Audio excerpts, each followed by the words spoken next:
What's going on, everybody? Mayor Gabriel Reyes here from the city of Adelanto, and super excited to be able to have our pilot, our first podcast where we've graduated, man. We've graduated from the Mayor Minute, and we're here, right? We're launching our first official city podcast, and it's an honor, it's a pleasure to be here with you guys today. But it's even more of a pleasure to be here with, our Mayor Pro Tem, Mr. Daniel Ramos, everybody's favorite Mayor Pro Tem, to kick this off, man. So congratulations, I guess we can say, is in order for the evolution and the growth of our community, man. You want to kind of just touch on anything really quick before we get started? It is no. First and foremost, thank you, Mayor, for the introduction again. Your favorite MPT, Daniel Ramos, here from the amazing city of Adelanto. And you're right, it's been a long time coming. Yeah. And I'm excited for this chapter and this project of starting our own podcast. Yeah. You look around, you see a lot of cities have already started it. Mm-hmm. And I think it was just the right time for us to now move forward with making this project a reality. We have an amazing team behind us. Yep. We have an amazing PIO. Absolutely. That is leading us in the right direction to be able to finally share our story of what Adelanto was, who we are right now, and then what we're about to become. So I'm excited. Yeah, no, most definitely. And it's great too because it was really organic, right? When we started this messaging and again, giving the flowers of the flowers are due. We really want to say thank you so much to our PIO, right? To Arlie and his amazing team, because it took us from utilizing our personal platforms, right, to try to deliver messages to, evolving and doing this on behalf of the city, right? So we've had the Mayor Minute now for about a year and a half, and that was a lot of fun being able to utilize that and just give brief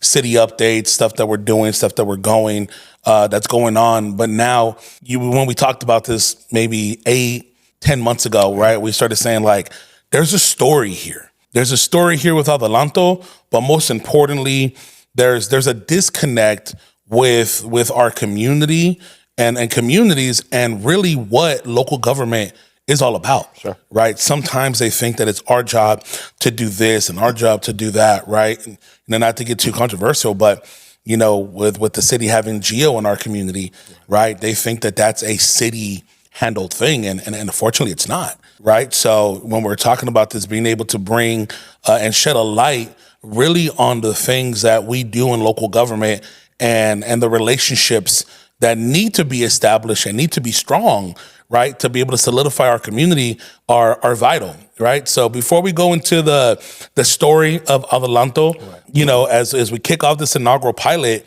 community, I want to kind of bring you guys into this, right? And ask you guys, what would you like this podcast to be titled, right? Because what it really is, it's us being able to take, times out of our day, take time yet again away from our families and other responsibilities that we have, but to be able to keep you not just engaged, but also informed, right? So don't get crazy, right, with the ideas. We'd love for some comments to happen on our Instagram, on our first inaugural clip, but then also on the podcast. What would be, the title, right, that you guys would like to see? Right, we were kind of shooting some ideas around. Here's the thing, Mayor. We should, if you're gonna put something down funny and try and take a shot at us, put something down serious as well, right? Give us one and one. But no, to your point, I think you're absolutely right. I feel that it would, the residents are going to appreciate this, this podcast, because there's times when we can't tell the full story. Yeah. Right. If they attend council meetings or they come to council meetings, whether it's virtually or in person, sometimes you don't get the full story there at the council meetings, or when the what I like to call the Facebook roaches come out, right? They never give the full story. They always give bits and pieces. So this will give the residents an opportunity to tune in, right, and really hear what's going on. And I'm excited for when we start bringing guests on. Yes. Whether they're from the city or from outside agencies like SCAGs, SBCTAs, Cal League of Cities, to really tell their story on who they knew Adelanto to be and who Adelanto is now. So, well, let's mention a couple people, right? Because again, absolutely. This is the first one I would love to have from our county team, right? From the Board of Supervisors, District 1, to come down and really explain how that relationship works out, right? Who's someone that you'd like to? Mayor, I tell you what, when people ask me a lot, I get a lot is, what does Adelanto want, or what do you guys need? And I always answer the same thing. I said, we want everything. Everything. Right? We want all of it. Right? So if you're asking me who do I want to see on this podcast, I want everybody. Yeah. I want everybody from residents all the way up to hopefully one day we can get Congressman Obernolte sitting right here next to us, and everybody in between, because everybody, there's a connection now, right? Maybe not in the past, but right now there's a connection with everyone, from our community members all the way up to our Congress member, and everybody in between. So I want to see everyone on this podcast eventually. Like, I'll say this, right? I'd love to see Otis, right, from SBCTA. We got to have a big king chair for Otis. We do, we do, right? I'd love to see Otis. I'd love to see possibly, Comey or someone from the SCAC team. Love it, right? Also, our Assemblyman Juan Carrillo, he's done a phenomenal job, and not just being an advocate and a supporter of Adelanto, but he's been in the community, right? He's connected. Yep, senators. I mean, even previous, right? Absolutely. To ask them and talk to them a little bit about the growth that they've seen Adelanto have, right? I mean, I think last year I was in this same room, in this same space with Senator Wilk. Yep. I would love to have him on here one day to kind of tell his story on what Adelanto was when he was our senator, and what it is now, right? Our current senator, shout out current senator Suzette. Oh my gosh, she's amazing. Yes. But everyone, Mayor, everyone. So you guys get ready, right? If you serve in local government, if you are a part of any board or any type of relationship or affiliation to the city of Adelanto, expect one of us to be in your inbox or to be in your text message. We're going to invite you. We're going to want you to be here with us, because that's really how we can help our community be informed. Right? A lot of people, and we'll talk about it a little bit later, but when it comes to roads, right? When it comes to Measure I funds, when it comes to SB1, when it comes to the general fund, right? How does it really work to pave our roads, right? And also, what's required?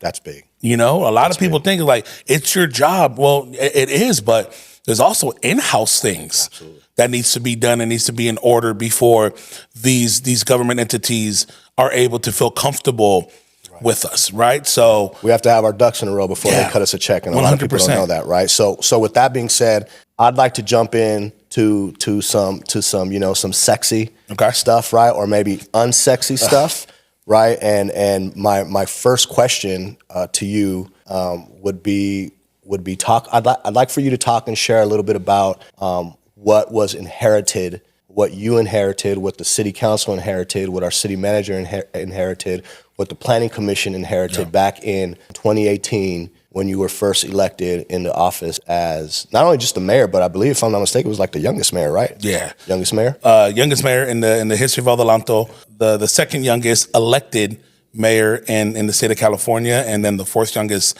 ever in the nation, right? And that means a lot, because it really shows where government was wanting to go. And locally here, it's one of those things I share with, my immediate circle and people who know me.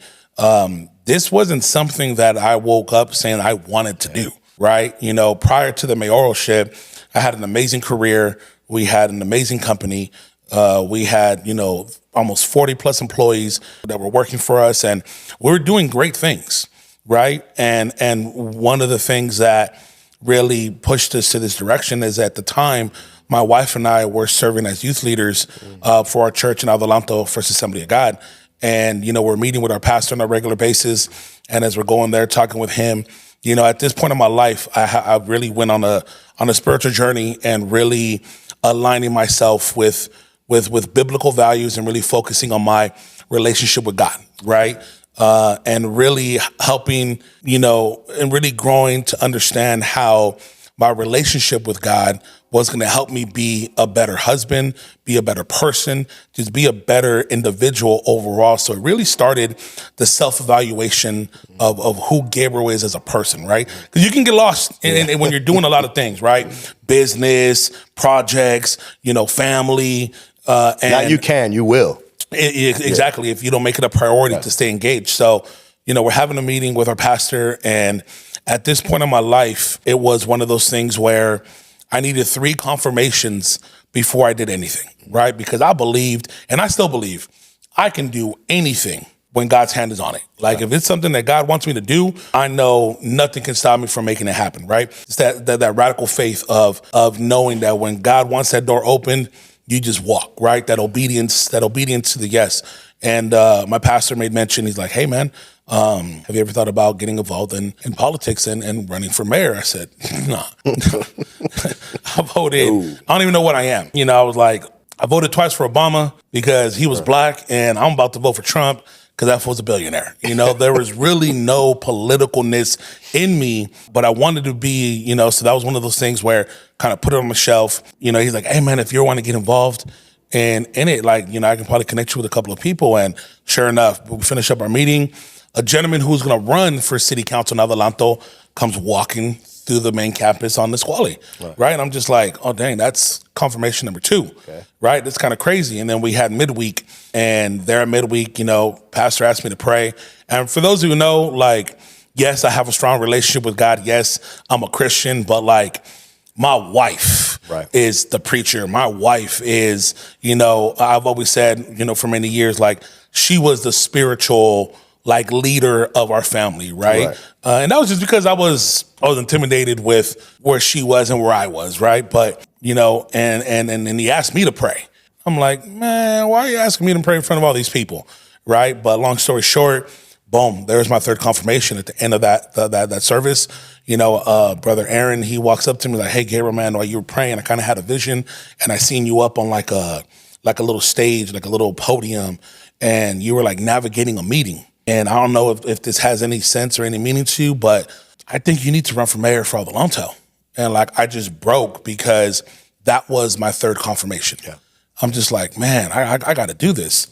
So fast forward, the third era of major corruption in Adelanto hits the fan, right? And when I say third era, I want to pause because we had corruption in the 90s and early 2000s. Talk a little bit about that, right? Because you were present for that. Yeah.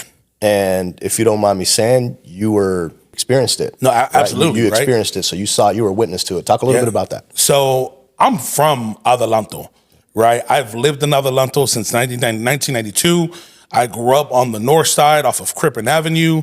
You know, and during that time, you know, I went to West Side, I went to George, Shepherd, and then graduated from Silverado in 2005. But during that time in the early 90s, we had the Adelanto Police Department, right? And the captain at the time owned a chop shop off of Bartlett Avenue, you know, and my grandma just moves in with us, and she comes over from Texas, and she had this old school big body Cadillac. Right. And she was older, and she parked. It wasn't too far off of the curb, but it wasn't like right next to the curb. Right. It wasn't something that was impeding traffic for no reason. But her car got towed. Right. And I remember as a kid, you know, my dad was always kind of punchy when it came to law enforcement, and he had nicknames for the officers. Like there's Officer Eagle Eye. Right. Because this guy always had all the crazy tickets. Like my dad was just, you know, love you, pops, miss you tremendously. But like my dad was that guy, right? We would probably say like he had his like gadfly tendencies, you know. He had his reasonings, but he for sure had it out and had issues with law enforcement. And one day I remember playing outside with my friends, and here goes my grandma's Cadillac coming down the street and drove around my house, and I'm just like, isn't that my grandma's car? Right? And I run inside and tell my dad, and he comes running outside, and sure enough, like we see, you know, her Cadillac going down Astor and leaving, right? And it was crazy not knowing as a child what's going on, to find out that there was back-to-back captains for the PD who own chop shops. And then ultimately in the early 2000s, the sheriffs take over because of corruption. Sure.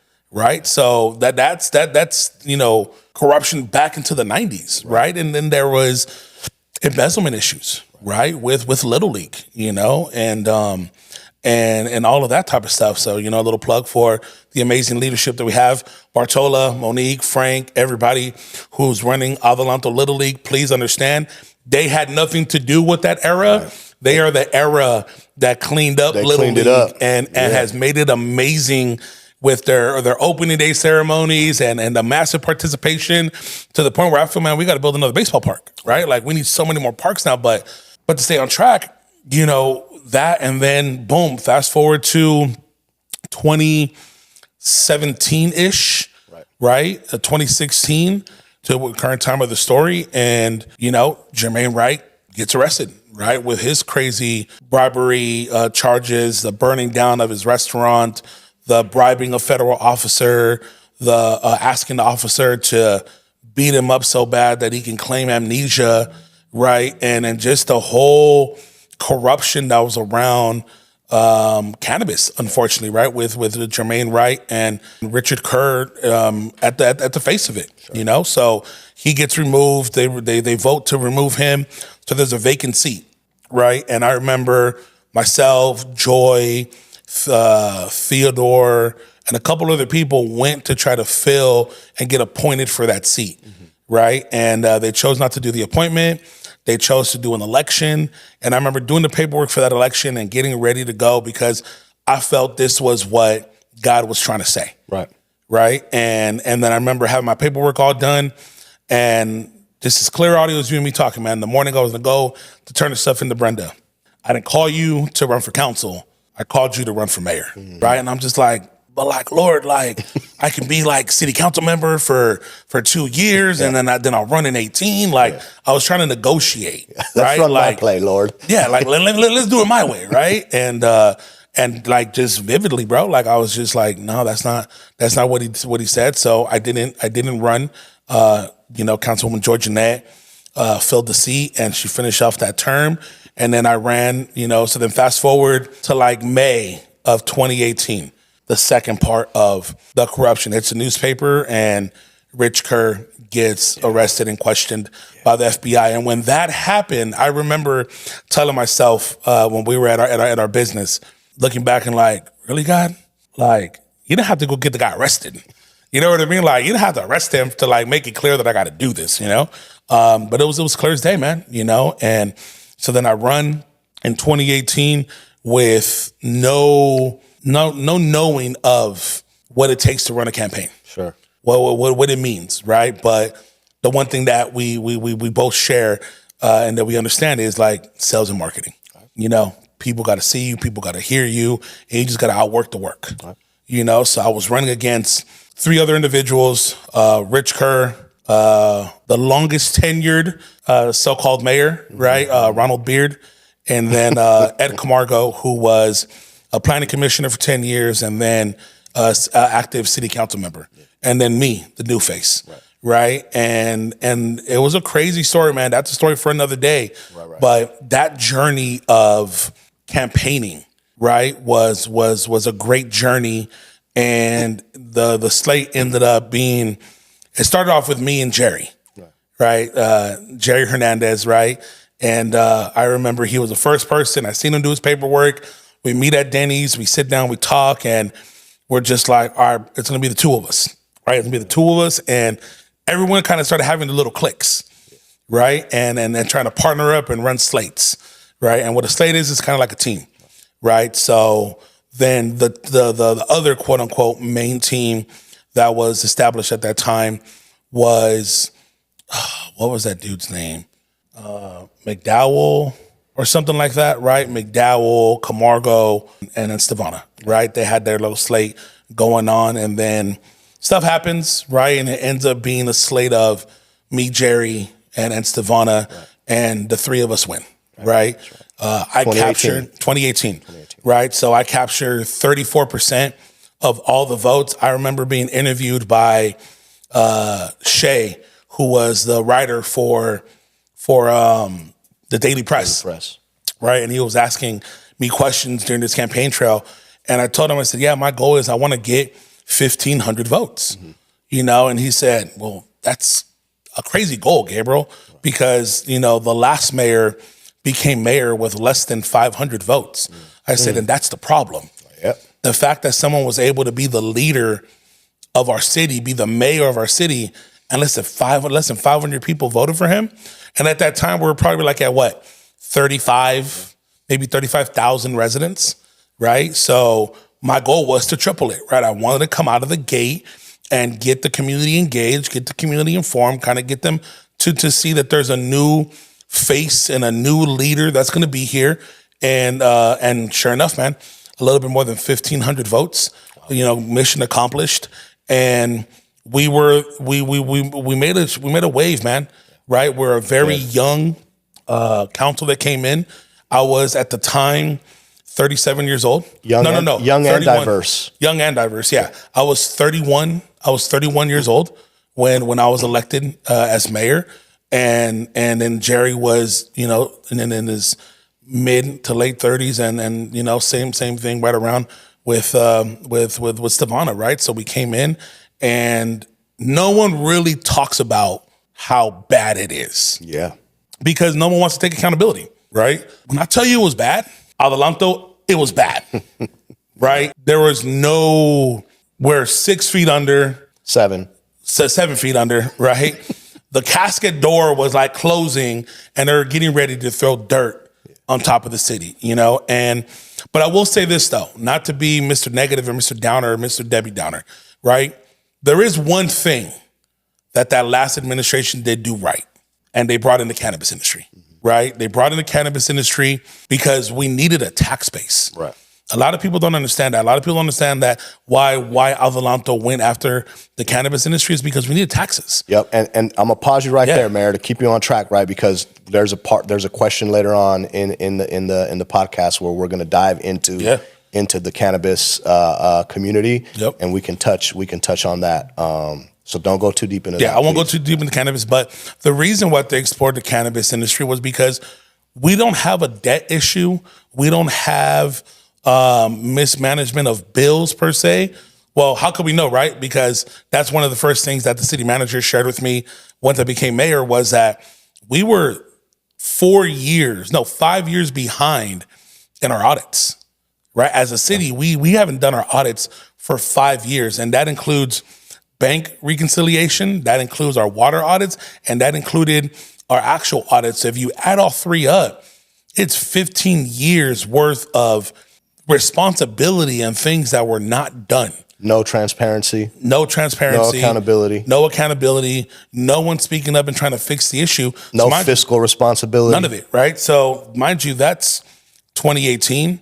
That means the last year that it was done was 13-14. Like that was totally unacceptable, right? But it's also not to be too hard, but how can you have something done when you had 8 city managers that were city managers over that 5-year tenure, right? That means the city manager was getting fired every 6 to 8 months. There's no way that there's stability. There's no way that things could be getting taken care of and being stayed on top of if the main guy is cycling out every 6 to 8 months, right? And that's unfortunate, right? So Jesse Flores became the city manager 3 months before interim, and then 2 months became the permanent city manager in 2018. I think he became the official city manager September of 18, right? September, October of 18, and he's been here ever since, right? And I credit a lot of our success to the stability that we brought. Like we brought stability in so many different ways when we structured and we balanced not just the political landscape, but the administrative landscape. Right. I can't wait till we have him on because we can really dig into, what he inherited as well. And really go deep into that, right? Sure. Yeah. But one of the main issues that right away we inherited and that we had to deal with, and I'll let you touch a little bit more on this a little bit later in the podcast, but my very first meeting as mayor, mind you, holidays, right? So I come in January of 18 and we meet with Caltrans. Right? Because one of the things that our city manager stressed to me in the beginning, I said, all right, Jesse, how are we going to build the city? How are we going to get this done? How do you have so much excitement, so much optimism, so much, drive? Like, do you really see us like seeing the roots of the grass? And do you see us bearing fruit in Adelanto? He's like, absolutely. I wouldn't have taken this job if I didn't think that I can do it. I said, all right, bet. So how are we going to do it? He said, Mayor, it's simple. It's local economic development that's going to stimulate your economy. The jobs are going to bring the homes are going to bring the commercial and the retail, and then comes the entertainment. That's just the circle of life when it comes to growth of a city. You have to do it that way. You can't do it any other way, right? So when you look at it, we're a commuter region. Why are we a commuter region? Because the jobs are where? Down the hill. Super commuter. You know, they're down the hill. They're in Ontario. They're in Pomona. They're in San Bernardino. They're in Los Angeles, right? So we commute. So we're building the jobs now. We're doing these things here locally. But the big issue that we had in Adelanto was, and we still don't, right? This has been a 2018, we're an 8-year fight that we've been having to go about. And I say fight because it feels that way. It feels that this has been a fight with Caltrans for all these years, because back in 1985, and you can go deep into it, there was an MOU, a memorandum of understanding, where the mayor of Adelanto in 85 and the director of Caltrans signed an agreement saying that there's going to be no economic development off of 395. Right. And they said from Kramer Junction all the way down to the 15. Right. The goal was to pretty much kill Highway 395 to bring in a new highway. Correct. Right. Well, in the early 90s, that gets taken off of the plans. And for some way, shape, or form, or whatever reason, it was removed off of the books for the city of Hesperia. It was removed off of the books for the city of Victorville, but not for the city of Adelanto. Right. And I paused there because it wasn't that I believe they didn't want it. I believe that it was so much dysfunction, so much lack of accountability and lack of transparency that Caltrans just didn't want to mess with it. They didn't trust it. They didn't trust it. They didn't trust the administrations that were there. They didn't trust the political landscape because of what was going on. I don't think anybody did. Right? And no one did. Right? Including the residents. Yeah. You know, so there's that, and we'll kind of leave it there. So just know, residents, it's not that we don't want economic development off of the main corridor, is that, you know, we've been fighting and we've been dealing and we've been politicking, you know, now going on 8 years, right? With Caltrans, with SBCTA, with the CTC, with everyone trying to remove this MOU, right? And we've circled third base a couple of times. We felt that we've made some great progress, and then out of nowhere, here comes, you know, a nasty sinker, and we have to start all over again, right? So I'll leave that for you to elaborate, because you've really been spearheading that now for like the last 4 years. Pretty tough. We're getting there. We'll get so there. We're getting there, and we're getting there, and it's this is a recap, right? This is not where we currently are. Right. So if Caltrans or anybody else watches this, like, we're grateful for our relationship that we have with you guys now, but it wasn't always pretty. Yeah, you guys did give me these bags under my eyes, so I will say that. You know, so it wasn't always pretty. Like, we inherited some nasty stuff, man. Yeah. You know, and I think this is why this is important. Right. We've never talked about it. No. We've never sat back and created and we're okay with the excuses. Like, we literally just rolled up our sleeves. Yep. What do we got to do? Who do we got to talk to? And what do we do? Touch a little bit on talking about what we inherited, right? Touch just real quick on what the budget looked like, what our roads looked like, what our infrastructure looked like, what our parks or lack thereof looked like. Touch a little bit about on those things. So when it comes to the budget and what we inherited in 2018, we inherited a structural deficit of a negative $6.5 million. So what that means, community, is every single year when we're starting over and we're looking to balance our budget and balance our books, we're negative $6.5 million. So we need to find $6.5 million every single year to potentially balance our books. And then here's the sad part.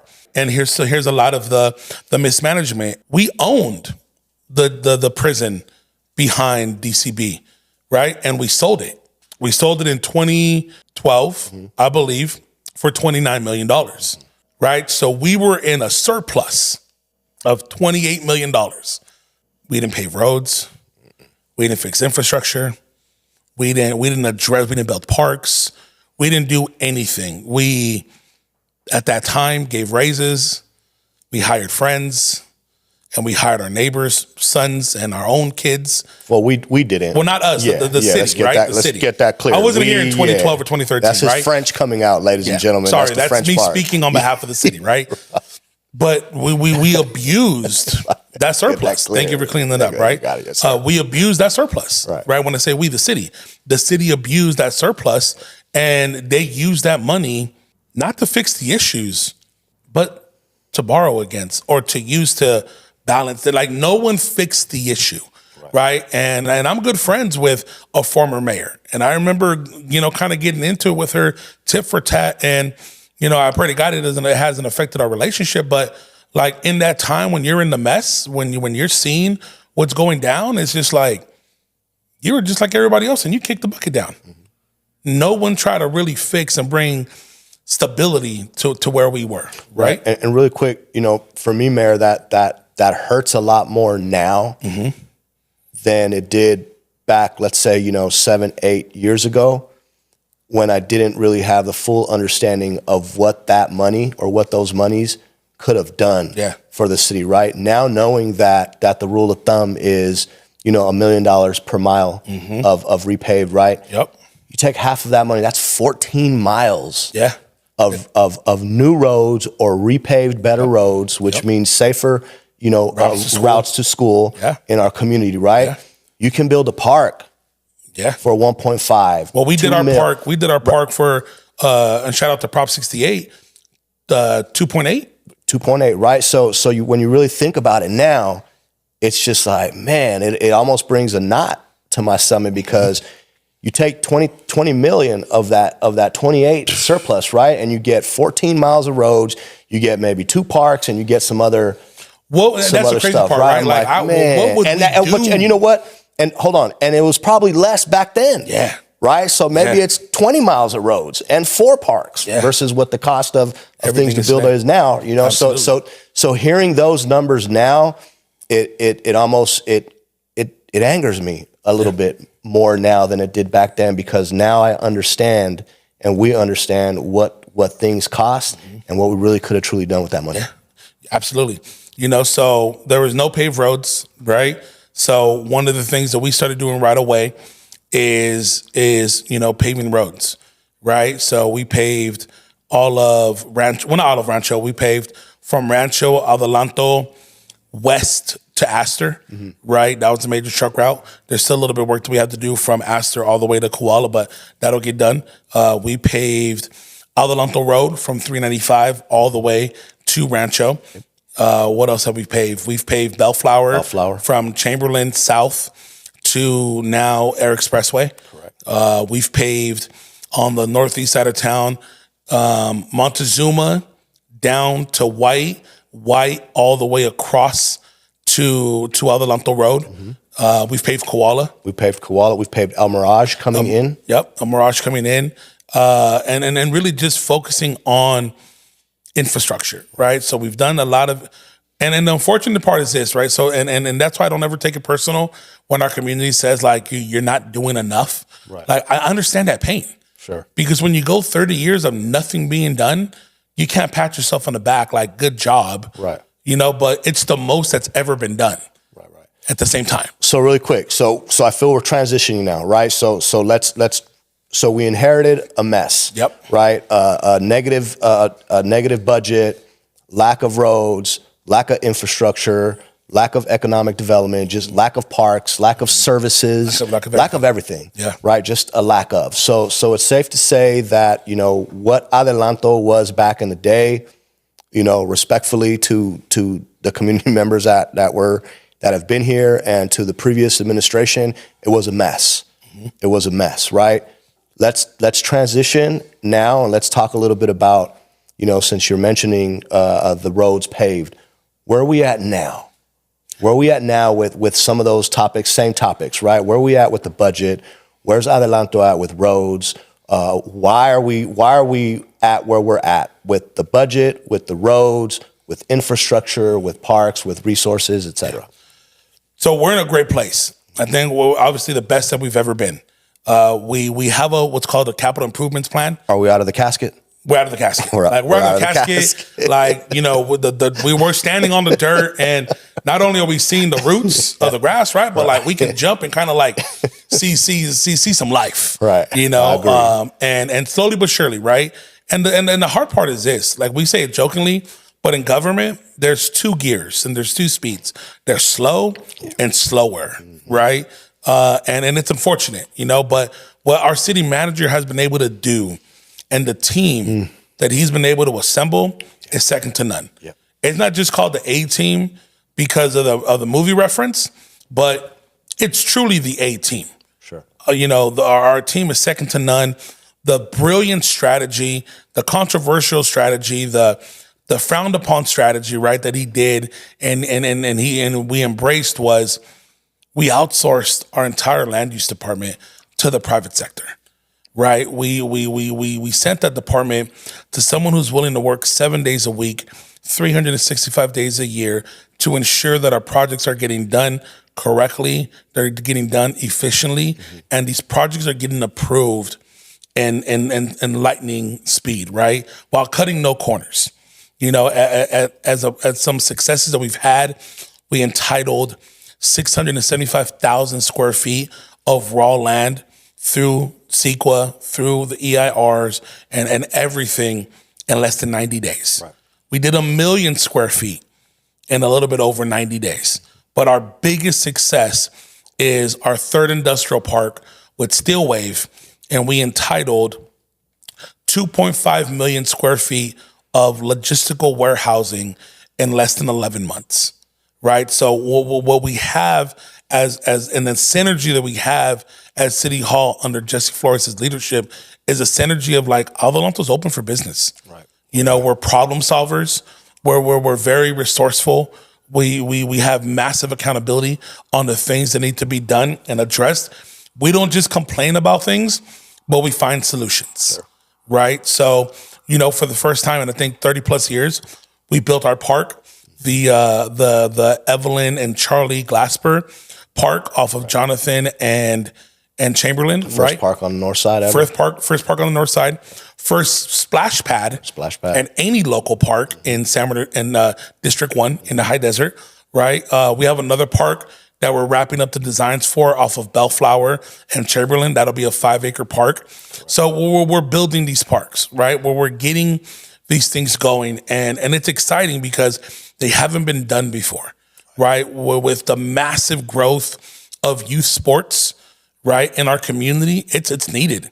I love going by Richardson and Desert Trails Tuesday, Wednesday, Thursday, right? Going past Marconi, you know, Tuesday, Wednesday, Thursday, and seeing the lights on, seeing baseball practicing and having their games, seeing soccer going on, practicing and having their games, seeing football going on, practicing and having their games. It's exciting to be able to see that locally in our own backyard, right? So it's great. We're in a great place.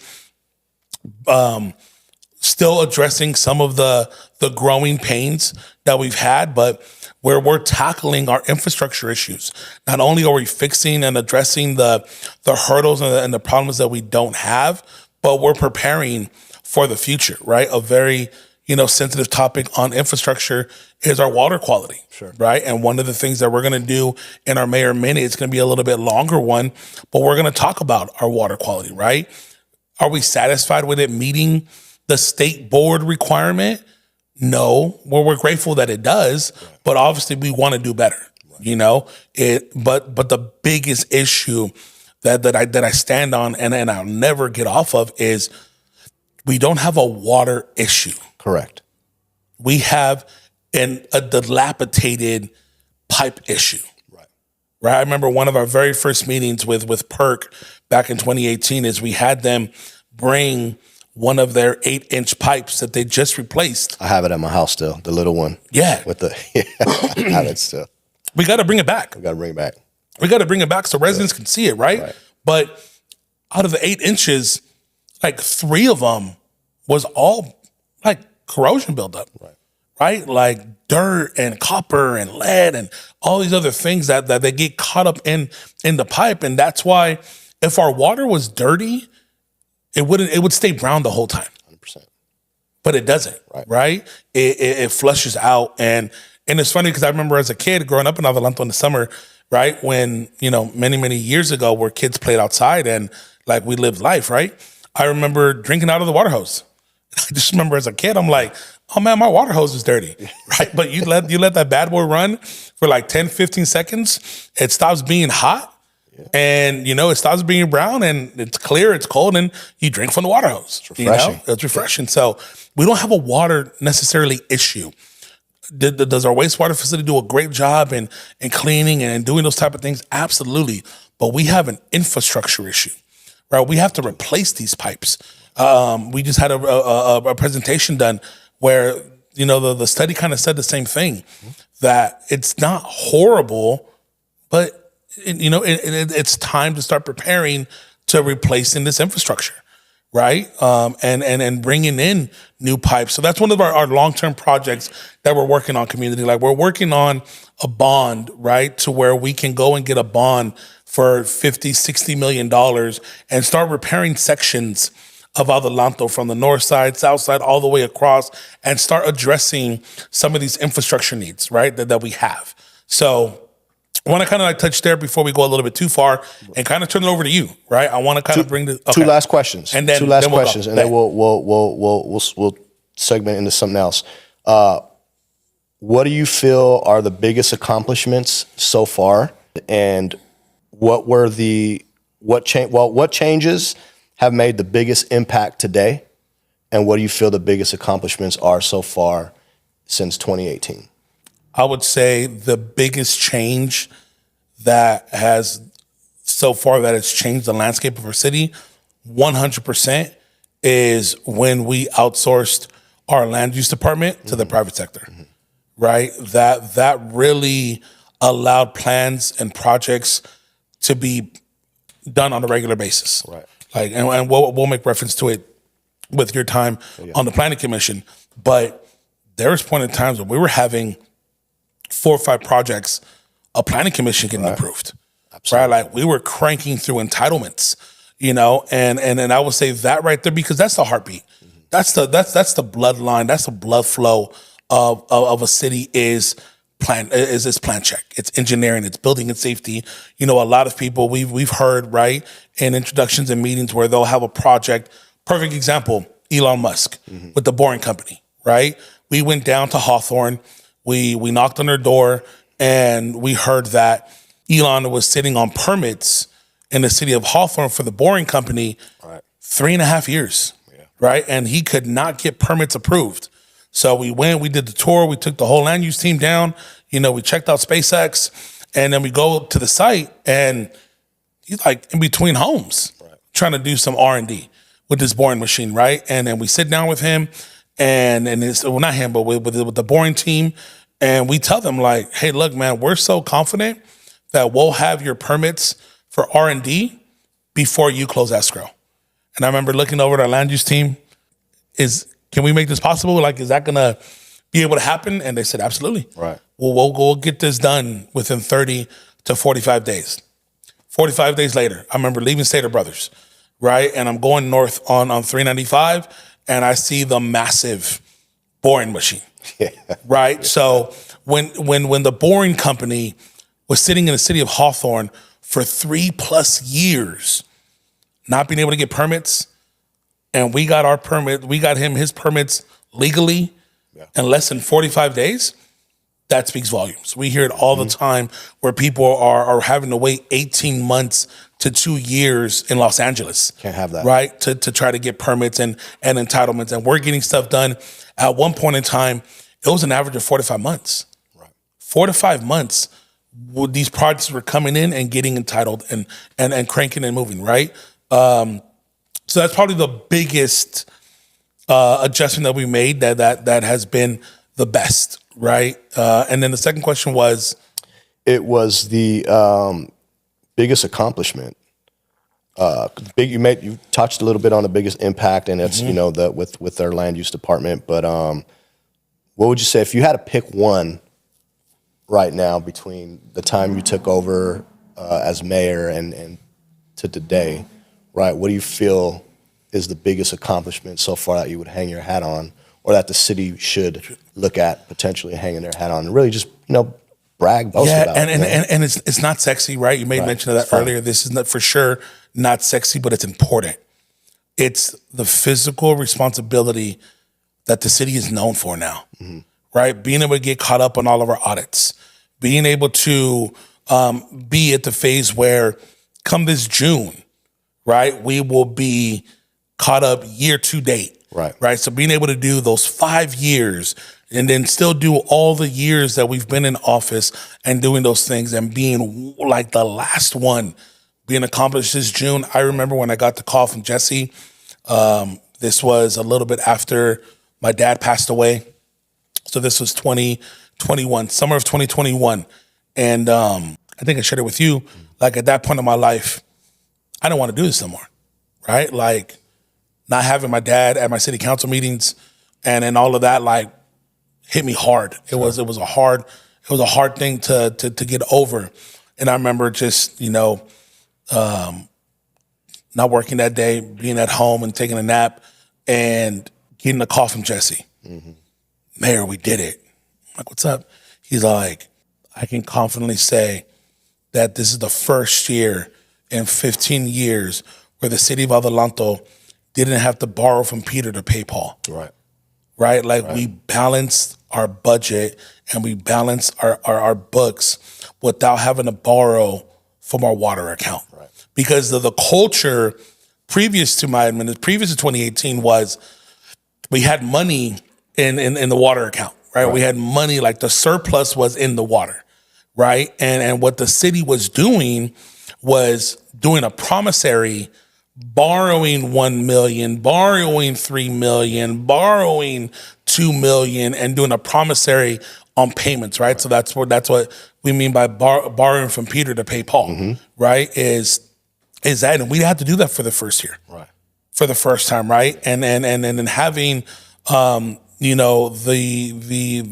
programs from the federal government, right, in the COVID relief, was able to help for 2 years. But to be able to go now on year number 4, year number 4 of not having to do promissories, right, of not having to borrow from our own accounts to balance our books is remarkable. And again, the reason that's not attractive, right, but the reason why it's so attractive is because then it allows the SBCTAs. Well, that's what I was. And hold on one second.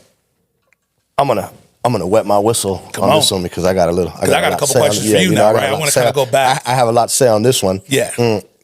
That I'd like to touch on. It is sexy, man. It is sexy because of what it does, what it represents, and what it says.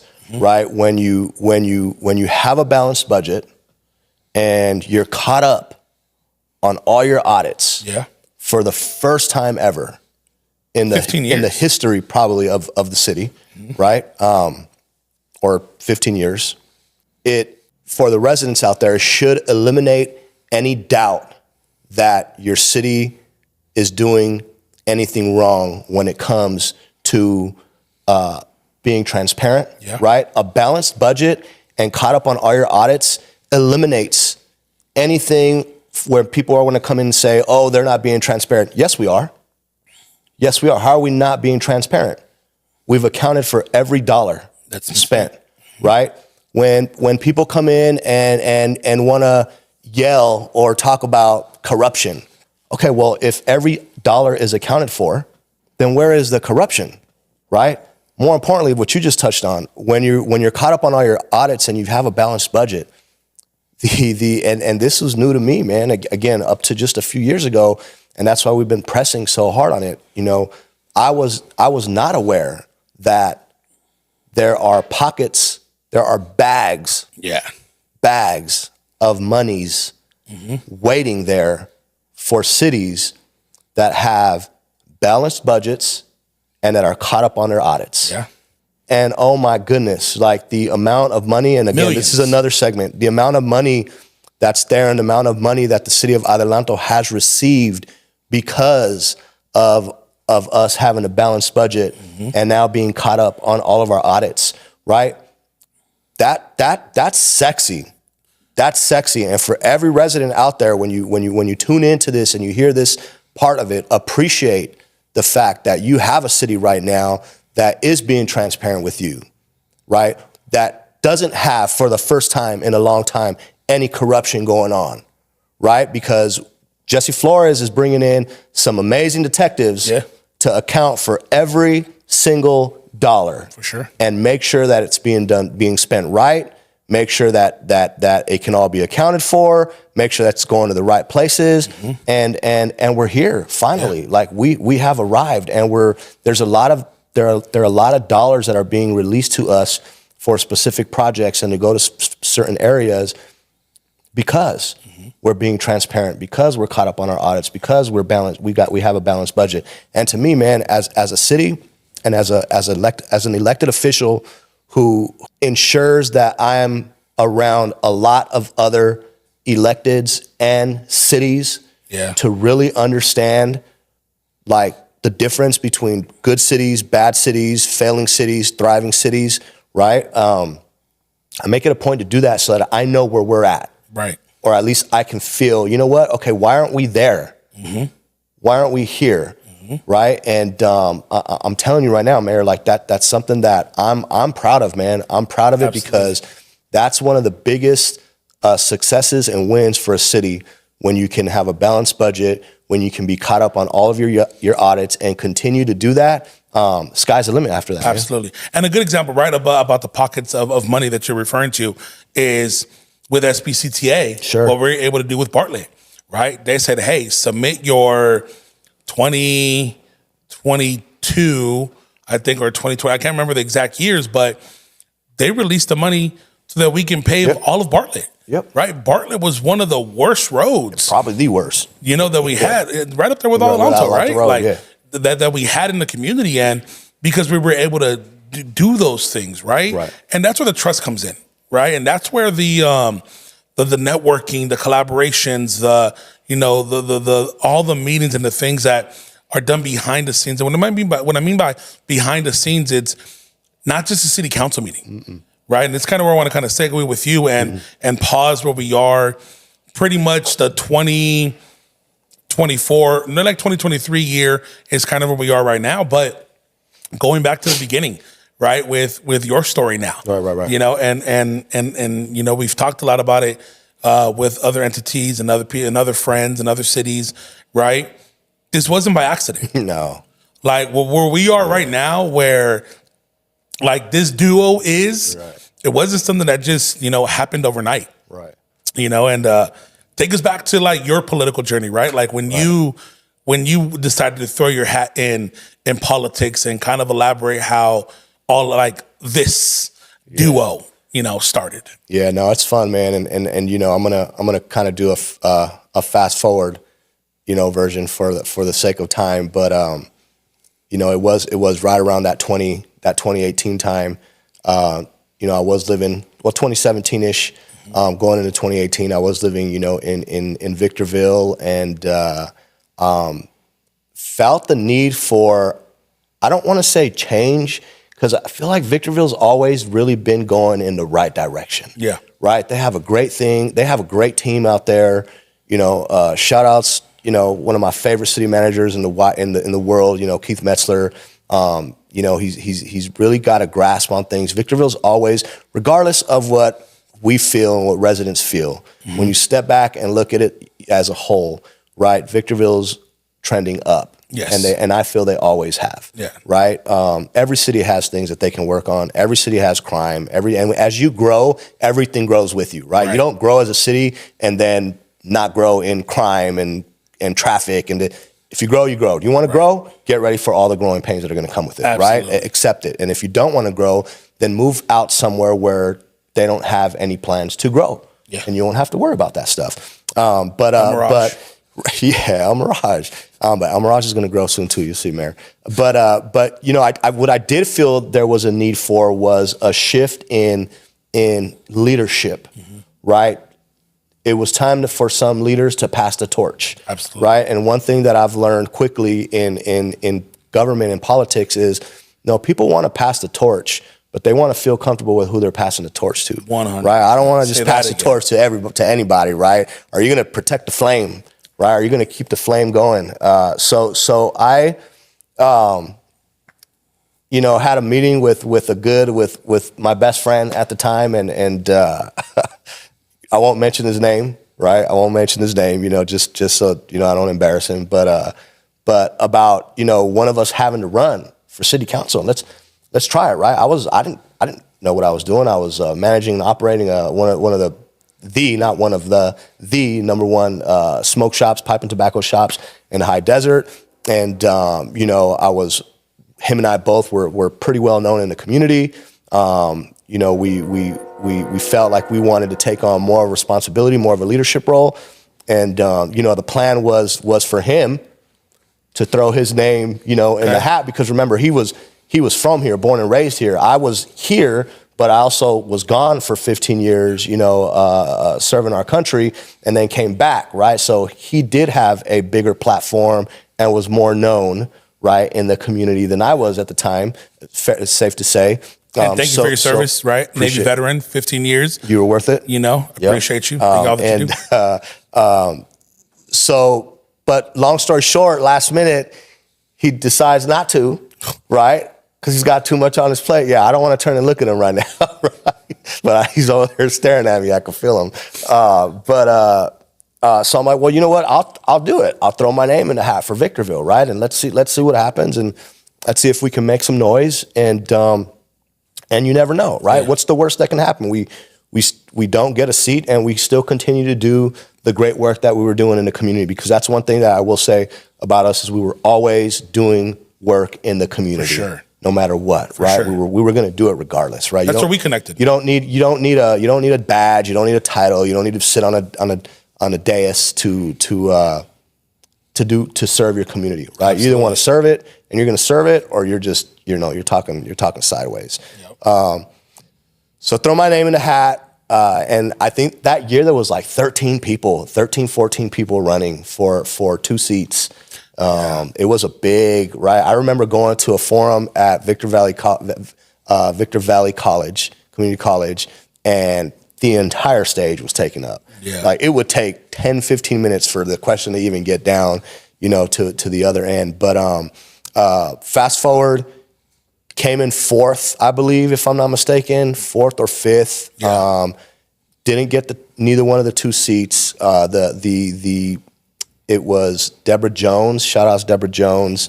Hope everything is well. Hope you're doing well, and my shipmate as well. Deborah Jones got one of the seats, and then Rita Ramirez. Oh, it was Rita. It was Rita Ramirez. That's right. And we know what happened after that, right? Rest in peace. And but it was, I don't want to say it was a win for us, right? Even though we didn't get it, but it was definitely like it was an eye-opening moment because it really introduced us to politics, and we made noise. We made noise, right? We planted our flag, and that flag said that we're going to be here. We're not going anywhere, and we will lead in one way, shape, or form the high desert, right? We're going to be in the high desert, and we're going to be leaders of this high desert no matter what. During that same time, during that campaigning season, you and I started connecting a lot, right? And I remember you'd come out to support, some campaign events and vice versa. And I remember you asking me, you saying, "Hey, man, if things don't work out, right, would you be willing to potentially move across 395 and come, work alongside me in Adelanto, right?" And I remember that conversation vividly, right? I think we had the conversation in the shop, if I'm not mistaken. Yeah. And I said, absolutely, but I think I'm gonna win, Mayor. Yeah. I think I'm gonna win, Gabe, right? I think I'm gonna win. I know I'm gonna win. So let's just see what happens, and then we'll go from there. But even not, like, if I win and you win, it's going to be some great chemistry. Cities, neighboring cities, we're going to work together. We're going to collaborate. So either way, it was going to be exciting. We were going to be working together either way, right? So fast forward, you win the mayorship run. I don't get the seat. And I'll never forget, man, I get a call from you. I get a call from you one day, and you're like, hey, man, I got to talk to you. You got a second? I'm like, yeah, absolutely. And you say, if you're willing to move over to the city of Adelanto, like, I want you to be, my commissioner. And I'm like, you sure? Are you sure? You serious?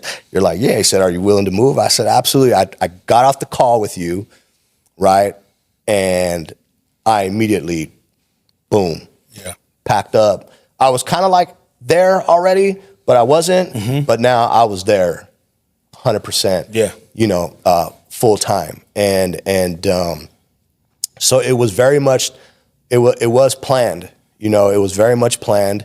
And that phone call to me was very special, right? It was very special because I told myself, right, I'm going to prove to this man that he made the right call. From here on out, my goal my commitment and my dedication is not only to my residents, our residents in Adelanto and the high desert, right? But I always want to make sure and ensure that you feel you made the right call. Absolutely. That day, right? And I think I've done an okay job. You've done a phenomenal job, so but it's far. like we were told at that time, right? What the position entailed was like 100%. Your planning commissioner is an extension and a representation of you. You did. You Right? did. It was told to us, and you said that as well. And that's exactly what it is, right? Your planning commissioner, for those planning commissioners out there, right, or those wanting to be a planning commissioner, you should absolutely 100% be an extension of your council representative, right? And when people see you, they should see them, and vice versa, But they are, I've always liked to say, they are the first line of defense when it comes to the city. They are the first line of defense when it comes to their council members, right? They are the first line of defense to protect the house. Yeah. And it shouldn't be taken lightly. Yeah. And we rolled up our sleeves right away. We did, man. Right. We had that nasty flood, right, over there off of White, where I put my foot in my mouth. You, me, Gator, Stevana, Charles. Yeah, the economic developer guy, right? Like, yeah. And I think one or two other people, like we rolled up our sleeves and, man, what, like 250 sandbags? In the rain, in the storm, in the mud, in the flood, filling sandbags out there because Commissioner Ramos put his foot in his mouth and said, hey, community, like, we're going to come out there and help you. And the city's doing you wrong. And this shouldn't be like this. And, I got a little chewing, but we still, man, we went out. Like you said, we rolled up our sleeves, we went out there. Right. And and the residents were out there watching us, off of White there. Yep. And we stopped water from going into their homes. Right. But you know what birthed that? You know what came out of that too, though? Like us being out there and witnessing and being a part of that firsthand, that really led to us literally like going eagle eye point of view and seeing an issue that was going on in that part of town. Right. It did. Well, what a lot of people don't know is that the Mojave River is one of like 5 rivers in the world, I believe, that flows north, right? All the other rivers like flow south, right? But the Mojave, the Nile, a couple of other rivers actually flow north. And if you zoom out and you look, you actually see like the washes from the mountains that flow. And crazy enough, right there on Adelanto and White, you see Mother Nature like flow through that part of the town of the city, and then it bends around going up north, right? So that area is severely impacted, the 3 or 4 days that it rains up here in the high desert. So we created the water basin. We did. Right? We said, we need to create a water basin. We need to find somewhere just south of this where we can capture as much water as possible. Yeah. Right. And we did. We built that water basin and it's really brought tremendous relief to that area, that part of the city. Right. So thank you for putting your foot in your mouth. Right. Because we really got to experience and see what, the northeast part of town would go through during these rainy seasons. Right. So boom, we become planning commissioner.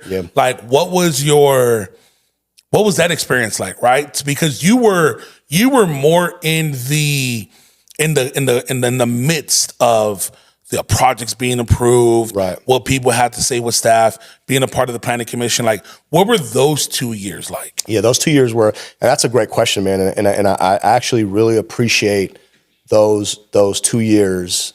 And I want to touch on one thing, but I don't want to get too deep in it because there will be a later segment where we can kind of maybe discuss on it. But I was immediately thrown to the wolves and into the fire with the Geo project. Yeah. Right, with the extension of Geo. And again, I won't get too deep into that because there will be a segment later on, throughout this podcast where we'll specifically, dive into Geo and maybe have some guests on here. But that was one of the first agendized items for the planning commissioner was the extension of Geo. And it was a tough decision to make because I was new to politics. I still had feelings, I have personal feelings. Absolutely.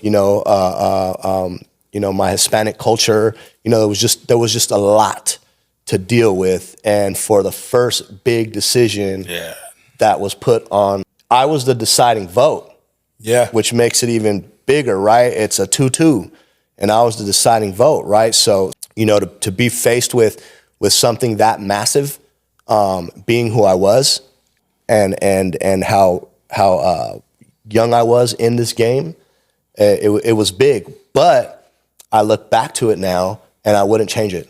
I wouldn't change it for the world. Like that moment taught me so much about myself, about my leadership skills, about the leaders that were at the city, about our residents, about our community. It taught me so much of what I needed to know to become who I am now that I wouldn't change it. I wouldn't change it for. I would actually love to redo it. And if I got a chance to redo it, things probably wouldn't change, But that, and then sitting back and really just, I had some phenomenal planning commissioners, man, as mentors. Kieran Jones, was on the commission at the time, and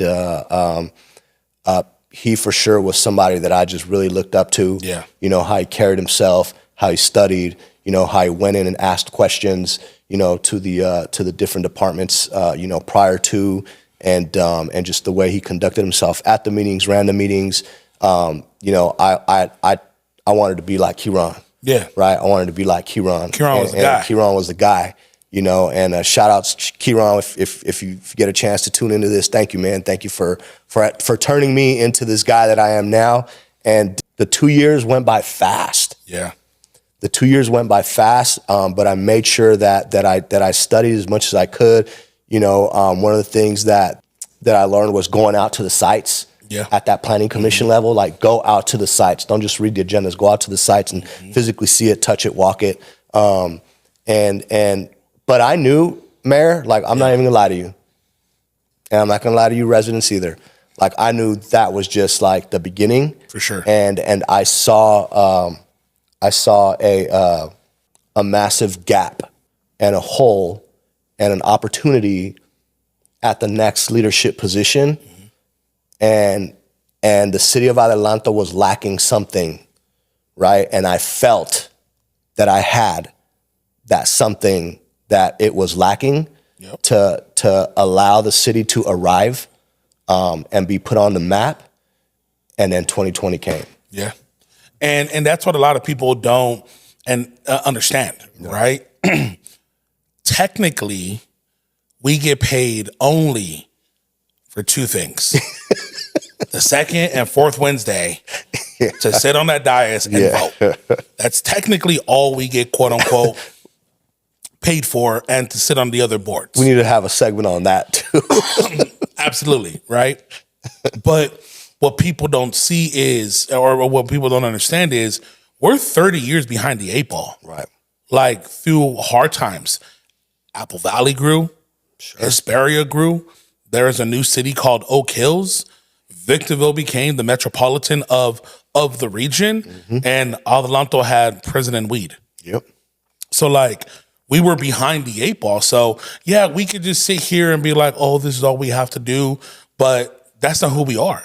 Like, we rolled our sleeves up. Like, I knew, right? And I was happy when you said it. Like, hey, G, like, I'm going to run in 2020. Right. I was like, thank you, God, right? Because it was one of those things, I was pretty much doing it alone for 2 years, right? There was political drama that happened, right? We don't got to visit that because that's been buried and then, you know, bygones be bygones. Yeah. You know, Jerry got deathly sick, man, you know, and that happened on, and I had Joy, right? God bless her soul, for the work that she did.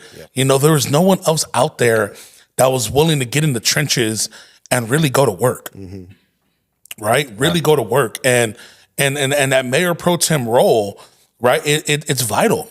Just how we say your planning commission extension, your mayor pro tem is like you're number one. Like, it's your navigator, man. Like what we do, the divide and conquering that we're able to accomplish, right? Like two big things that we're dividing and conquering now in Adelanto family and community is Mayor Pro Tem, you're spearheading our Caltrans issue with the MOU of 1985. And I'm spearheading the lack of infrastructure when it comes to energy, you know, the infrastructure, the capital improvements, and things of that sort, right? So like being able to have someone else who's willing to go above and beyond, tell his amazing young son, hey, mijo, I'm gonna be gone this week. Yeah. You know, like understand the sacrifices that your dad is making is for this, right? And for him to be a trooper, and knowing he's not okay with it, because I love your guys' relationship, but like that sacrifice of going to Sacramento, right? Going down to SBCTA, going over to SCAG, like how many, just so our community can understand what you're not getting paid for, how many meetings since you took over the Caltrans issue about 4.5 years ago, right? Because I wrote it off. I said, you know, forget it. Like, let's sue. You know, let's create a bill. Where I was just done with it, and you took it over with grace and class. But like, how many meetings would you say you've had over the last 4.5 years that you've been battling with this? I mean, you've had just on Caltrans. So I actually have it to the T. You know, in my laptop. What I started a couple years back was just keeping track of, you know, meetings, different committees, miles traveled, hours spent, miles flown, right? And just on Caltrans alone, man. I mean, I can confidently say that I'm having weekly meetings. Yeah, every single week. Easy. Right, for the because if it's not with SBCTA, it's with Caltrans. If it's not with Caltrans, it's with Jim Hirsch. Or if it's not with Jim Hirsch, it's with Senator Suzette. If it's not with Senator Suzette, it's Assemblyman Carrillo. If it's not Assemblyman Carrillo, it's Coleman from SCAG. If it's not Coleman from SCAG, it's Director Tanisha Taylor from CTC. If it's not Director Taylor, it's Deputy Director Greer from SBCTA, and I can keep going on. Right, and there's it's a weekly thing that you have to continue to do, right? And here's why. Because A, there's updates. But more importantly, if I give you, let's say Caltrans, the largest entity in the state, right? If I'm not mistaken, they're the largest, right? If I give you a month or 2 months without you hearing me, feeling me, or seeing me, I'm gone. We're gone. We're gone. So I can't give you a window of a month or 2 months to not see me and not hear me about this 1985 agreement that's continued to chokehold our city, right? And chokehold the development and the safety, and the safety. Forget economic development, man. Like the safety of our residents, right? I can't give you that opportunity because you will forget about me. Absolutely. So you have to either see an email, read a text, hear my voice, or see my face, or hear me pounding at your door every single week. They're weekly meetings, Mayor. They're weekly meetings that have now. Are there bigger meetings that happen, you know, in during wider periods?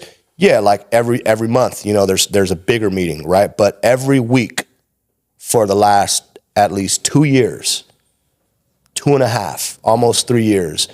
Every single week there's been a meeting regarding And the reason why I'm access asking, right? The reason why I'm asking is this is just because, like, I hear it because we talk about it on a regular basis. Right. Hey, Danny, where you at? I'm leaving, SBCTA, right? Yeah. And it's 3:30 in the afternoon. Yeah. Right. Or hey, I'm getting ready to board a plane. I'm flying up to Sacramento. Right. Oh, how long are you gonna be up there? I have to be up here for 2 days because of this, and this. But and then the reason why I'm asking is, again, these are the things that we don't get paid for. Right. And it's that mindset, and I'm stressing that, community. It's that mindset of what the leadership was before in the past.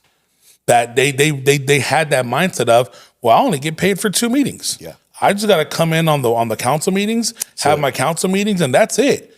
But that mindset is what got us to 2018. Yeah. Right. And that's one of the things that I stress when it comes to, local government. And people in the past have said, oh, that's not mayor's responsibility. He shouldn't be doing that. He's overstepping. He's this, he's that. Great. Probably for your community. Sure. You probably have a full functioning economic development department. You probably have a full functioning marketing department, full functioning PIO department, full functioning recruiting force under economic development. But that's not Adelanto.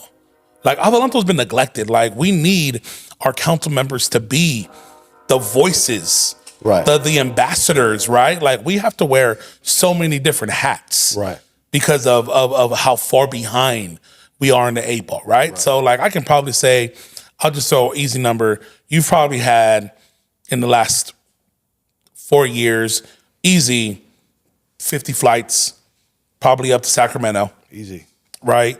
100, 200 plus meetings at SBCTA. 100%. Right? And mind you, you got to take off of work. You got to not work. You got to make sacrifices. You have to make adjustments. And that's the reason why I'm asking, right? Because people don't understand.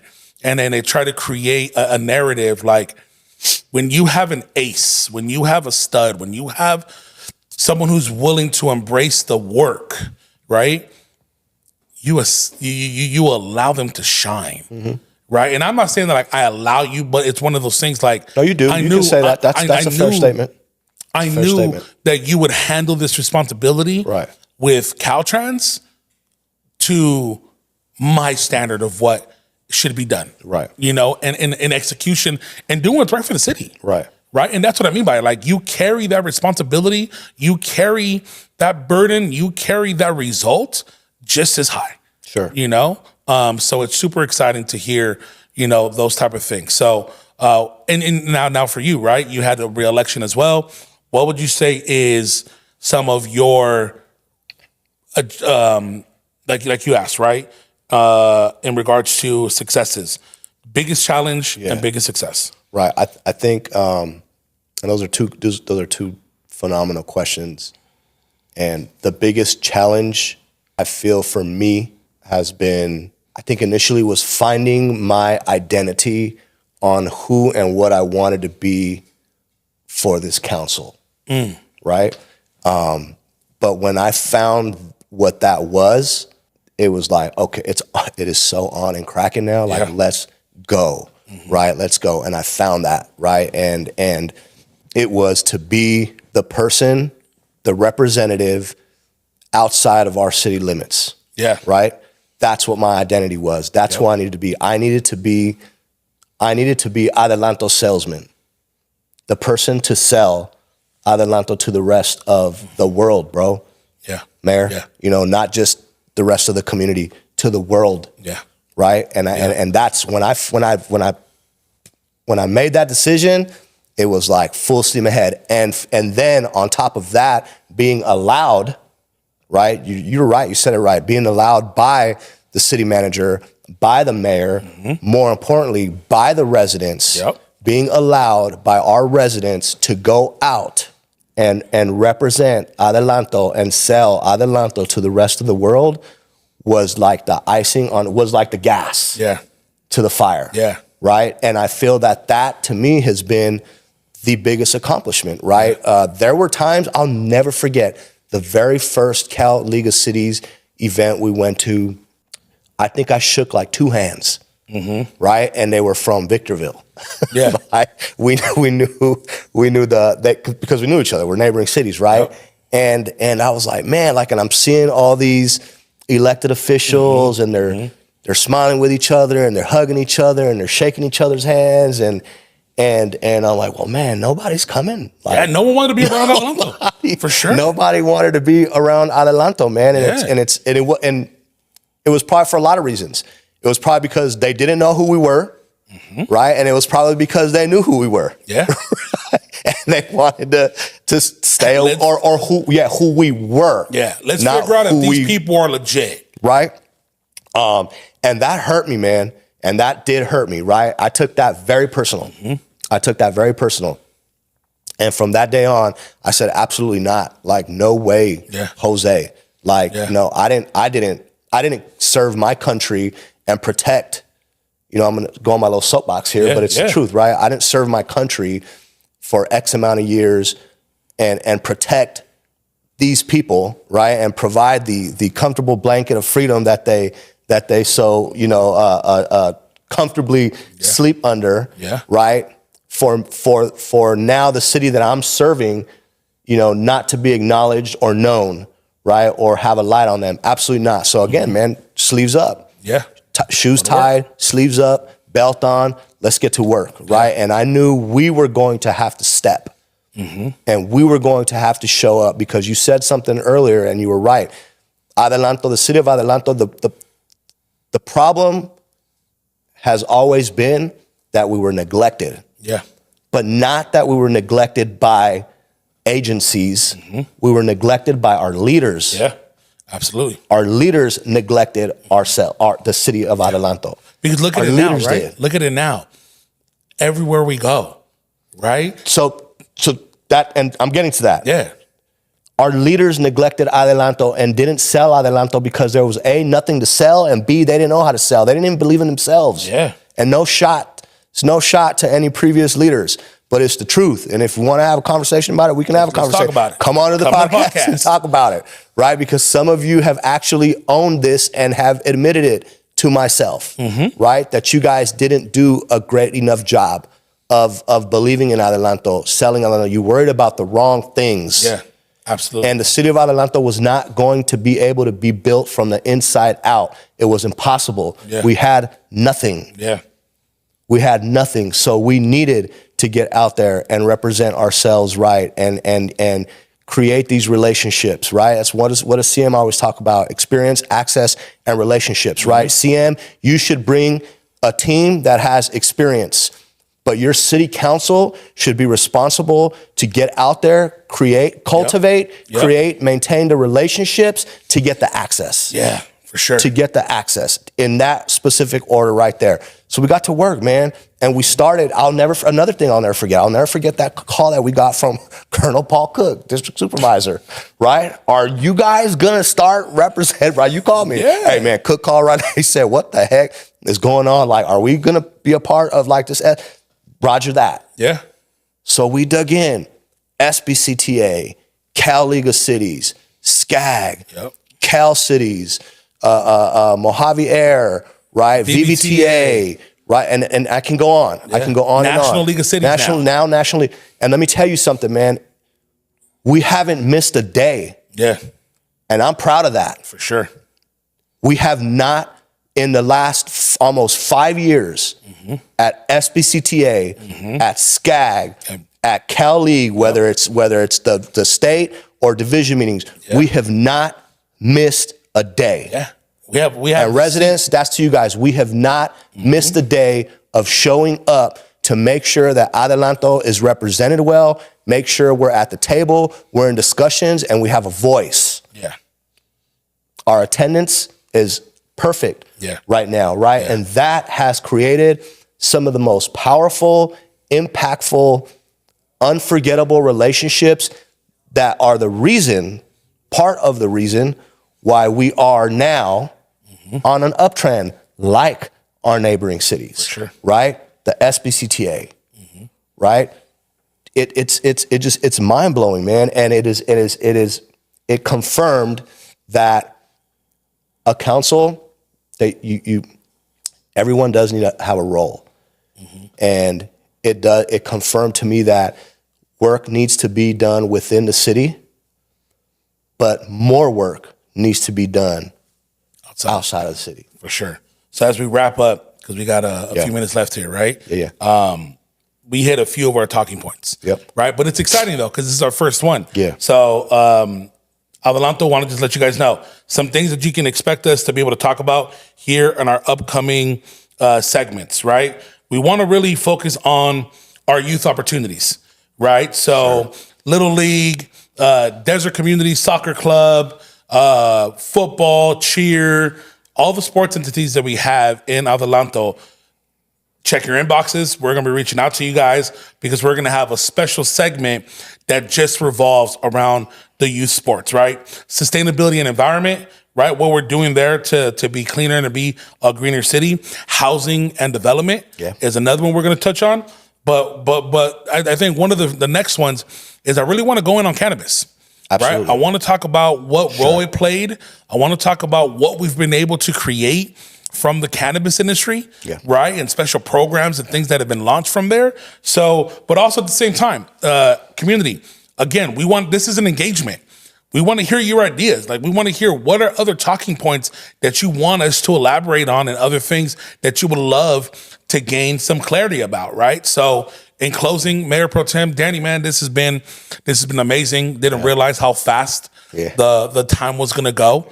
Right. Probably wouldn't have story told as much, but we learn, we pivot, and we grow. Right. Right. So, and again, man, in closing, before we leave, do want to just give a shout out to an amazing human being that has made this possible. And a lot of things possible for a lot of people in the high desert. Rafa from Rafa Productions. Yes, sir. If you're looking for somebody to make you feel good, look good, sound good, and somebody to help you with all your media, photography needs, hit up Rafa Productions. He's got an amazing thing going. He'll help you in any way, shape, or form. Mayor, appreciate the time, appreciate the energy. Absolutely. Residents, stay tuned for more. Thank you for tuning in. Your favorite MPT. See you later. And with that being said, Adelanto, thank you so much. Look forward to the next segment. And with that being said, it's another great day. And don't forget, man, you live in the community where it says it. You drive past that sign or you see it. The city with unlimited possibilities. Whether you believe it or not, that's the problem. You may not believe it, but we do. So we're grateful to be able to serve. We're grateful to be here and be engaged. And we look forward to seeing you guys in Adelanto or around the community. We appreciate you guys and have a great rest of your day.